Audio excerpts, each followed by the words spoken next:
Hi guys, welcome to sports strategy. మీరు first video చూసే ముందు లైక్ అండ్ సబ్స్క్రైబ్ చేసి సపోర్ట్ చేయండి. సో మన ఫస్ట్ వీడియోలో India versus Australia ODI series India squad analysis చూద్దాం. సో ఇదే మన ఇండియా సో మనం ఇండియా ఓడిఐ స్క్వాడ్ చూస్తే మనకి 5 బ్యాట్స్మెన్స్ ఉన్నారు, 2 wicket keepers, 3 all rounders and 5 bowlers ఉన్నారు. సో మనం పర్త్ ఓడిఐకి పాసిబుల్ ప్లేయింగ్ 11 చూస్తే first Rohit Sharma, then Shubman Gill, number 3లో Virat Kohli, number 4 Shreyas Iyer, number 5 KL Rahul.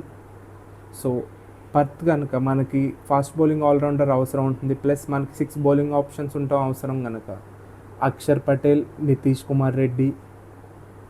Bowlers కనుక చూసుకుంటే సిరాజ్, హర్ష్దీప్, కుల్దీప్ 3 ఉంటారు. హర్షిత్ రాణా, ప్రసిద్ధ్ కృష్ణలో 2లో ఒకరు ఉంటారు.